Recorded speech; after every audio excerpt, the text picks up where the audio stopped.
Hey guys, and welcome to my build order for Rus. I've just been playing them today, and as I start up this versus AI game, I'll just pause for a second and talk to you about what we're gonna be showing. I'm gonna be showing you a very streamlined early build order that shows how to allocate your early villagers, what to do with your scouts in order to get the Rus special faction bonus of extra gathering. And I'm gonna show you a variation of an H2 follow-up that can give you some early aggression and pressure.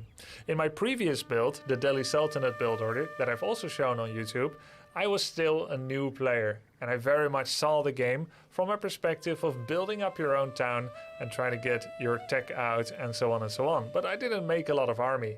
I could also show you now how to get the fastest possible town center, second town center, so that you can boom, make lots of villagers, lots of economy. But I think for most of you that's not going to be the right way to play. So without further ado, let's begin, and we'll look at an aggressive build that offers information, disrupts an opponent, and allows you for follow-up counter plans. You ready? Let's jump into it.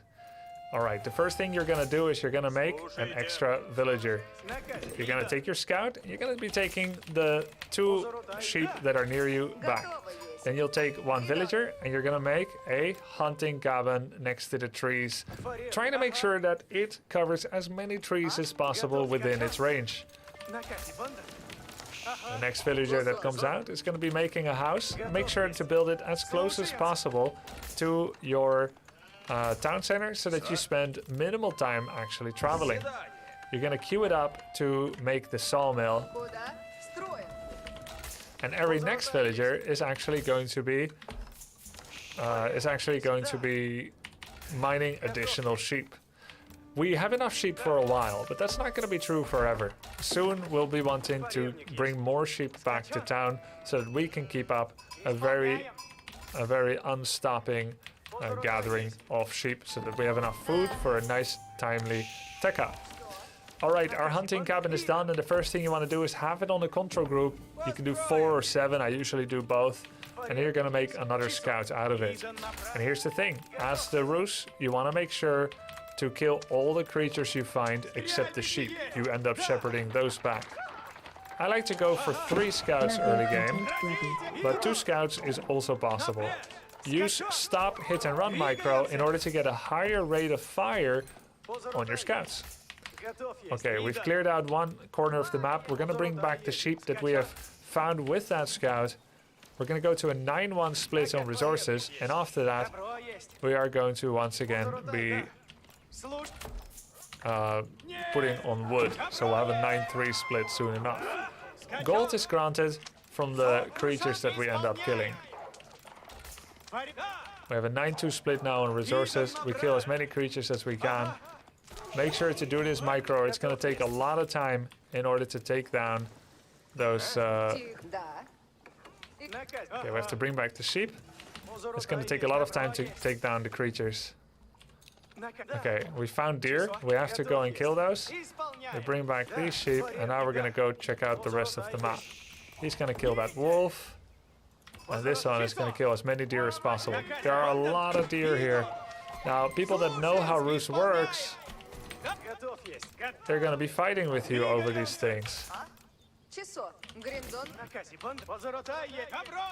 They're going to try to find deer as well and kill them. And it's not going to be easy to micro so many scouts at the same time, but you have to try.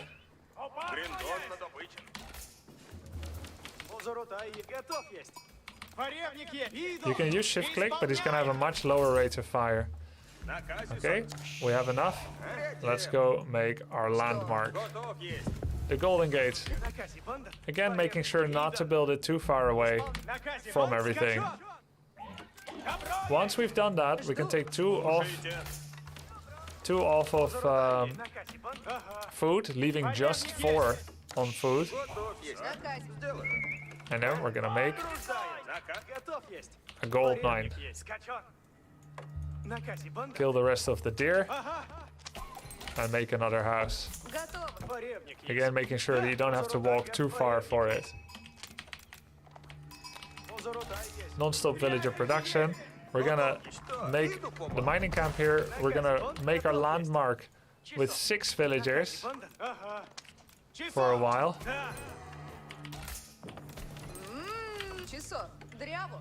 We're gonna make the wooden fortress as soon as we can. We want to get our bounty up as much as possible. We're gonna kill wolves everywhere we find them. Once we get 250, we get a very important bonus bounty.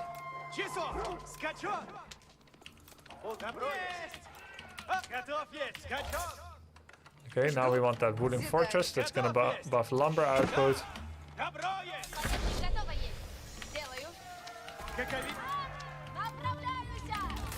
We've reached tech up. Send a bunch on gold and a bunch on lumber. We're gonna immediately buy some food.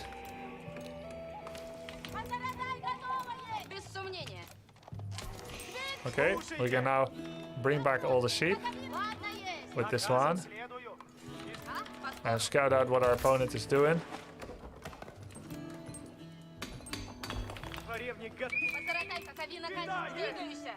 And at this point, you're gonna try to get as quickly as possible enough lumber in order to make us stables. You can make one or you can make two.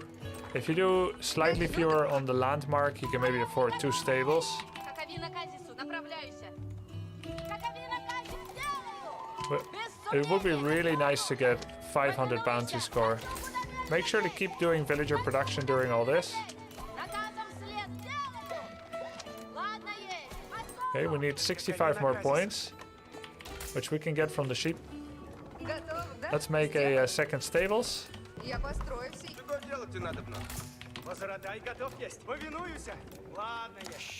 And now we're gonna kill all the sheep already. Put a villager next to him and then hit Shift V for stand ground.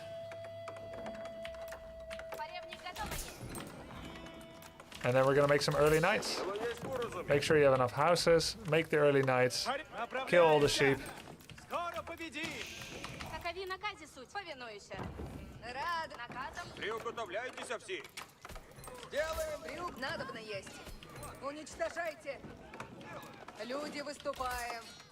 Come on, use your bow.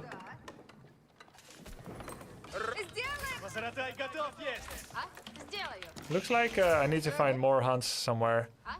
But yeah, the goal anyway is to try to get 500 points, then you get a gathering rate. Put more on food. Of course, you can always buy some food if you need to. I like to hotkey the golden gate, buy some food. You're gonna make horsemen, and then you're gonna attack with that. And then usually they'll counter with pikemen.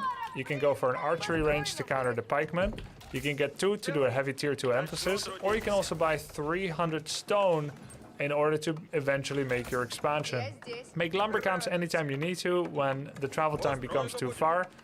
400 wood, 300 stone is an expansion, an extra town center, which can be really nice. Early nights will try to poke at stone or gold that's far away from the base.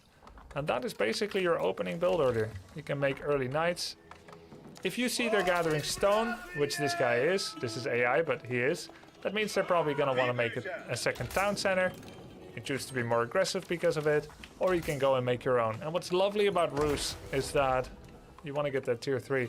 What's lovely about Roos is that you can choose to expand with a double buy stone for 300, or you can choose to pressure more. If you get attacked, for instance, you can quickly go to a what's it called, bonus food, so that you can have advantage and make more units.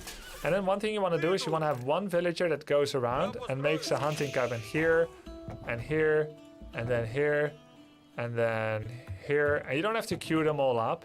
But what this does is it gives an almost unbroken chain of vision from a flank.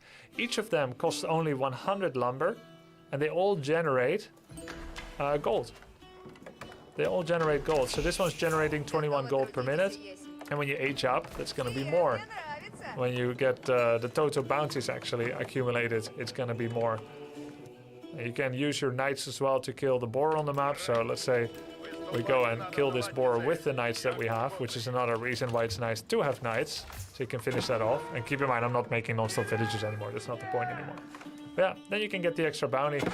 So that's the Roos build order. Hope you enjoy it. And GOHF, let me know how it goes.